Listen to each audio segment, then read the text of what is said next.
Welcome back to another episode of Rock Boys Football Dill, a monster week one matchup between really two of my darlings heading into 2025. LSU on the road playing Clemson. And look, this is where this game comes down to. Like, this is an LSU football team that comfortably has the talent to go on the road and get this one done. Like, I would argue LSU has the talent on this roster to go out and win a national championship. I think the question for a lot of LSU fans is, look, is it all going to come together week one on the road? Because I know LSU's very happy with the transfer portal additions they made. It's one thing to go grab a bunch of transfer portal players. It's a whole nother thing to go out and hit on your guys. LSU feels as if they hit on their guys specifically on the defensive side of the football. I think the big concern is this a bunch of guys that have never played football together going on the road to play a Clemson team that has a ton of return and production. I mean, this is a Clemson football team that's played a lot of football together over the last couple of years. That's where this game starts. A lot of different matchups to get into. Before we do, and as always, to the LSU fans, to the Clemson fans, appreciate you guys, man. It really been a blast talking both these programs in the offseason. The amount of support y'all been showing the boys has been amazing. If y'all do enjoy the content, consider subscribing to the channel. Much more importantly, let it rip in the comments section. A lot of different takes you can have about this football game. Dill, I feel like you have to start with this LSU offense that is reworking their offensive line, going on the road to play a Clemson defense that has multiple first-round NFL draft picks with Tom Allen now running the show. When you look at LSU going on the road and having success, what do you need to see from LSU on offense here? I mean, somehow they need to find an answer to the Clemson pass rush. That's really where it starts. Because at the end of the day, I think LSU has a potential weak spot they can exploit maybe for Clemson, and that's that secondary, especially in the back end with the safeties, who are going to be new players in a new system, with Cleo Barnes being the only one who really has played a ton of ball. Sure. He's kicking back from nickel. So to me, if LSU can hold up and find some way to get the ball down the field with a new crop wide receivers who I think are much more explosive than probably what they had last year, Barry and Brown, Nick Anderson, hopefully a more engaged Chris Hilton, let's say, I think that's a matchup they can really exploit. The verticality, the explosive plays, like that is key for LSU. Now, Dill, you brought up I think the biggest concern for a lot of LSU fans is, hey, we know Garrett Nussmeirer can push that sucker down the field. We feel very good that we have wide receivers that can go win vertically down the field. Can we hold up for Garrett Nussmeirer to push the ball down the field? How does LSU slow down this Clemson pass rush?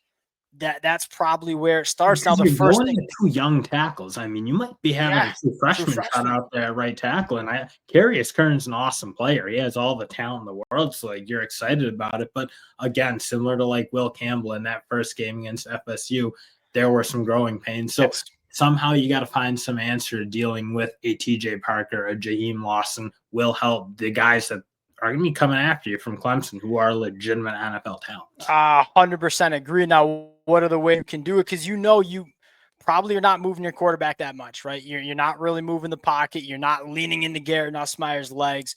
There's really two things it comes down to. Now, number one is the run game. Like, can we stay on schedule? Can we stay out of those third and obvious passing situations where a guy like TJ Parker's just pinning his ears back and getting after Garrett Nussmeirer?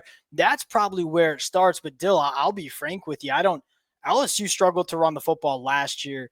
Are they going to go on the road and run the football on Clemson? That's a question. Here's the other answer, man. Like, what about some of the quick game?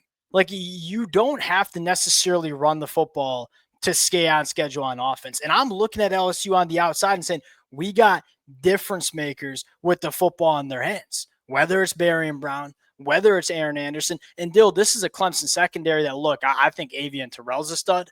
I think Ashton Hampton's a stud, but it was not a secondary that tackled in space all that good last year. Can LSU and Joe Sloan maybe lean into a little bit of quick game and try to at least take away some of the bite that Clemson has with this pass rush? Because that is by far your biggest concern in this football game. That's probably what I'm looking for. They need to find their second punch, if you will, because last year, yes, they had the downfield passing attack. Yeah. They probably weren't as explosive as they want to be, or what they maybe can be this year, given that I think they're upgrading weapons.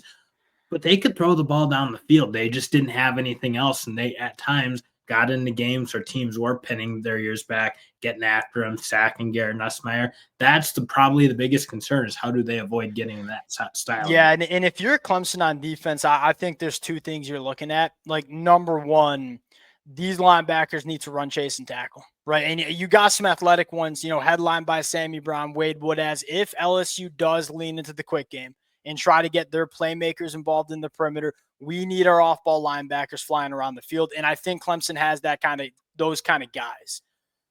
Number two, can Tom Allen throw some different looks at this offensive line? Because, Dill, we've talked about it. Like, go look at LSU's offensive line. I think individually, you like what you have. It's a lot of blue chip talent. It's a couple of transfer portal additions that we think are very good. Collectively, what are they? Like, what's the communication look like, especially when you're playing a night game on the road at Clemson? If you're Tom Allen, you're trying to scheme it up a little bit. You're walking your backers up to the line of scrimmage, putting a lot of pressure on a brand new offensive line to communicate, pick up some blitzes, pick up some stunts, because that's another thing you have. Like, when you have the athleticism that Peter Woods has, or DeMonte Capehart or Stephylin Green, you can do a lot of games up front and have a lot of different fronts that you're throwing at them. Can LSU you did that better at Penn State than what Clemson was able to do last 100%. year? I feel like Clemson, like they were trying to do some complicated things post snap, but they didn't really give a ton of different looks pre-snap. No. They were in their 4-2, 4-3 kind of defense pretty much routinely, I'd say. I will say, if I'm an LSU fan, I'll play devil's advocate to your point there. They do have a lot of veterans in that offensive line. Yeah. Like, you think about that interior offensive line, especially with guys like Braylon Moore and Josh Thompson. They've played a zillion snaps together. Braylon not Moore, together, though. That's what I'm saying, not though. Together, but, like, if you combine the amount of snaps they've played, it's been a ton. I do think it helps to have a center and a guard who are both wily veterans in terms of, like, helping this glue maybe together than a lot of people would think. Braylon Moore's huge. Braylon Moore's huge. Played a lot of football and kind of knows what he's doing. Really heady center. I hate to overcomplicate this football game. This is kind of where it comes down to. Like, if you're an LSU fan, you are concerned that Clemson can dominate. And if you're a Clemson fan, that's exactly what you're looking to do. Flipping the sides here, Dill, I think this LSU defense is legit. Like, I think what Clemson fans need to realize is this is not the old LSU defense. It sounds like, number one, you got a really good defensive coordinator who finally has the pieces to do what he wants to do. And Dill, again, not to oversimplify this football game, but we kind of know what Blake Baker wants to do. Wants to bring some pressure, wants to play man coverage behind it. I'm looking at Mansour Delane. I'm looking at a guy like Ashton Stamps or DJ Pickett and say, can you go win in man coverage against a bunch of difference makers that Clemson has at the wide receiver position?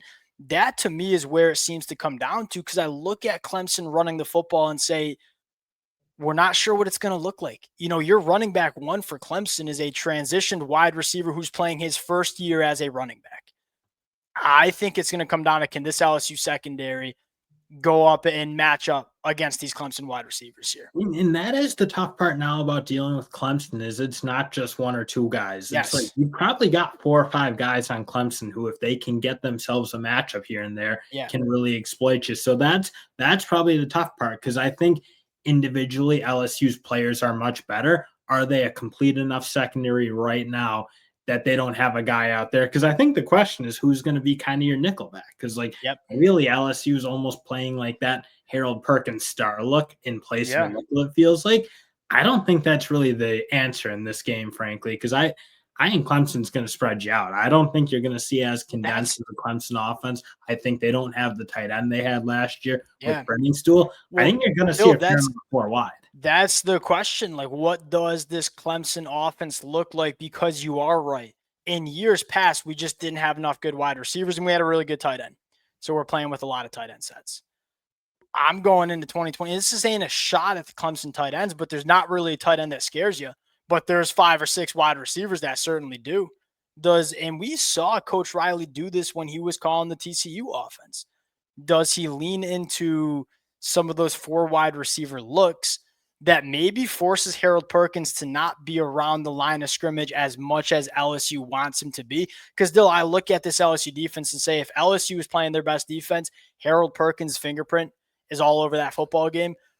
Are they going to have that? in this football game. I don't I know. think you got to cut them loose around the offensive Yeah, I think you have line to. of scrimmage because, frankly, where Clemson's had their problems is like good defensive lines have beaten them up a little bit. That's Yeah, just like being very frank. And this is an offensive line that's played a ton together. They're yeah, returning a lot of guys, but their ceiling hasn't exactly been quite as high as you probably wanted to. I agree. I think if you're LSU, you got to figure out if they've gotten there. And that to me is turning Harold Perkins loose on him and seeing if they can deal with that type of player because that Yeah. is probably when he's at his The best. other game is, and I agree with you, because the other storyline is, are these guys going to win in man coverage on the outside?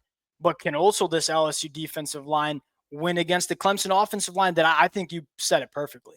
It's a really solid unit, man. They've played a lot of football together. You got a couple of late round NFL draft picks on the offensive line, but can they deal with what LSU thinks they have on the defensive line? And that's like, hey, we feel like we hit on Jack Pyburn. We feel like we hit on Bernard Gooden on the inside. That's a question too. It's going to be a really, really fun one. Dill, I want to get into the pick here. Clemson 4-point favorites at home against LSU. How are we feeling? I'm gonna lean LSU, and it really to me starts with I need to be convinced again that Clemson is that type of team that when they play these high end games are gonna show that they have that type of ceiling. Now, I will say this is like the first time in a while I feel like they have that offense that can do it. Like they have more pieces. They're a much more developed unit. Cade Klubnik is an awesome quarterback now. I kind of wonder, can that offensive line be the type of unit that when they play top end SEC teams and top end defensive linemen, can they be the unit that doesn't just like kind of like hold their own, but like kind of can be not a dominating unit, but a unit that can beat this type of defensive line? That's probably my biggest question. And I look at the other side of the ball. I think LSU is going to be able to manufacture a couple of explosives. And that to me is kind of going to be the difference. That could be the difference. Yeah, I just don't love the safety room, and I like the corner room because RJ or Ashton Hampton is an awesome cornerback. He might even be better than Navian Terrell this year if I'm just projecting him forward. So I love the corners. I don't love the safeties, and I don't love the fact that you're ushering in a new defensive coordinator with very inexperienced safeties. So give me LSU. I'm gonna go Clemson here, and I'm just not gonna overthink it. You know, I think if this game was played in December, maybe my pick would be different. But you got a brand new football team playing against a football team that's played a lot of football together, and they're also playing at home. And it's just like both of these teams are very, very good. To me, it comes down to what team plays their best football early. I have more confidence with Clemson playing a cleaner brand of football because they've all played together than I do with this LSU team. That's what it comes down to. LSU transfers. I mean, they've played a ton of football. It's not I like agree. kind of what Brian Kelly's first couple of years where you're bringing in some like backups from Ohio State, some guys who are talented, but maybe played like low level football. Like LSU's I think they have more continuity in a sense than people give them credit for. Like there's a good core of that group that is coming, like the quarterback. A good chunk of that offensive line is not transfer portal guys. They've worked up through that system a little bit. The wide receivers, I think there is a little bit of an overration maybe in what LSU is going to be early because their portal guys aren't like these green players. Like they've played a ton of ball. I think that's fair. All right, the boys are split here. Let it fly in the comments section. Appreciate you guys. If y'all do enjoy the content, consider subscribing to the channel. We'll talk to y'all later. Peace.